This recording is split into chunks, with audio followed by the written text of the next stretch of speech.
దైవతం. భగవంతుణ్ణి కొలవాలి అంటే మంత్రముల చేతనే మనం కొలవచ్చు. భగవంతుణ్ణి కొలవాలి అంటే మంత్రభాగంలోనే ఆయనను అభిషేకించవచ్చు, ఆరాధించవచ్చు. కాబట్టి ఆ మంత్రములు మరి ఎవరు నేర్చుకుంటూ ఉన్నారు అంటే తన్మంత్రం బ్రాహ్మణాదీనం. ఇక్కడ మీరు ఒక మాటను గమనించాలి.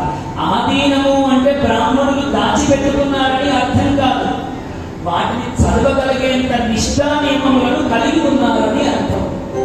నిష్ఠా నియమములు అంటే వేద మంత్రములు చదవాలి అంటే అనేకములైన నియమాలను పాటించాలి, ఆహార నియమములను పాటించాలి. బ్రహ్మజ్ఞానమును పొందాలి అంటే ఊరికే రాదు కదా. అందుకని అలా అనేక నిష్ఠల చేత ఉన్నటువంటి బ్రాహ్మణులకు ఆ మంత్రములు ఆధీనమై ఉన్నాయి. కాబట్టి ఆ మంత్రములు ఎవరి ఆధీనమైతే ఉన్నాయో, ఎవరు భగవంతుడు ఎవరి మాటలైతే వింటాడో అలాంటి బ్రాహ్మణున్నే బ్రాహ్మణో మమ దేవత, అలాంటి బ్రాహ్మణున్నే దేవతగా భావించండి. బ్రాహ్మణ పాద సేవలు చేయండి. మరో ముఖ్య విషయం, ఓ ప్రజలారా,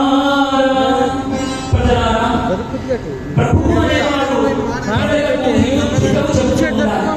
ఎందుకు అంటే యథా రాజా తథా ప్రజా. రాజు ధార్మికుడైతే ప్రజలు కూడా ధార్మికులు అవుతారు. రాజు వ్యసనపరుడైతే ప్రజలు కూడా వ్యసనపరులు అవుతారు. ఒక చోట ఒక మహారాజు గారు ఉన్నారు. అద్భుతంగా పరిపాలన చేస్తూ ఉన్నాడు. కానీ సాయంత్రం 5 అయిందంటే చాలు ఆయనకు చేతులు దూర పెట్టేస్తూ ఉంటాయి జూదమాడడానికి. అలా జూదమాడటం ఆయనకు వ్యసనంగా అయిపోయింది. రోజు పొద్దంతా పరిపాలన చేయడము, సాయంత్రం అయిందంటే చాలు జూదమాడడానికి జూదశాలకు వెళ్ళడం. ఎంతమంది చెప్పినా చెప్పేటప్పుడు నిజమే, మీరు చెబుతున్న మాటలు నిజమే, ఈ జూద ఒక వ్యసనం, రేపటి నుండి తప్పకుండా మానేస్తాడండి. రేపు సాయంత్రం 5 అయిందంటే మళ్ళీ వెళ్ళేవాడు, మానేస్తానని చెప్పేవాడు, మళ్ళీ వెళుతూ ఉండేవాడు.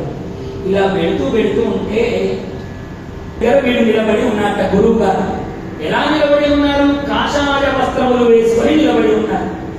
రాజుగారు సాయంత్రం అయింది, ఇంకేముంది జూదమడ్డానికి వెళ్తూ ఉన్నారు.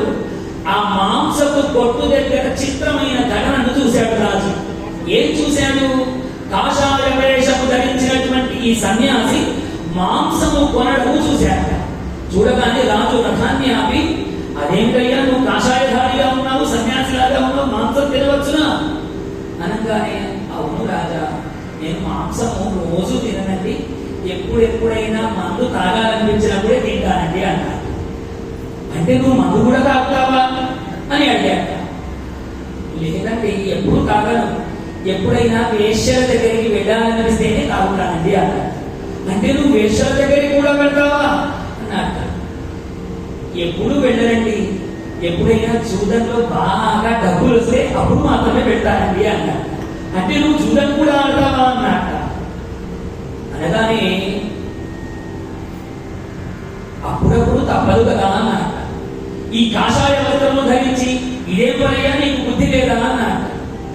రాజా, ఈ కాషాయ వస్త్రములు ధరించిన నా పై రూపాన్ని నువ్వు చూస్తూ ఉన్నావు అని తన నిజ రూపాన్ని చూపించాడు గురువుగా. చూపించగానే, నేనెన్నడైనా ఈ మలమాంసములు స్వీకరించగా చూశావా? కాషాయ వస్త్రధారిగా ఉన్న నేను ఈ వ్యసనాలు చేస్తున్నానంటే నన్ను గద్దెరిస్తున్నావే, మరి పరిపాలకుడైన నీవు ఈ వ్యసనానికి లోనైతే ప్రజలందరూ ఏం కావాలి అని రాజుగారికి కనిపింపులు కలిగిస్తే, ఆనాటి నుండి వ్యసనానికి దూరమై రాజా ధార్మికో భవతి.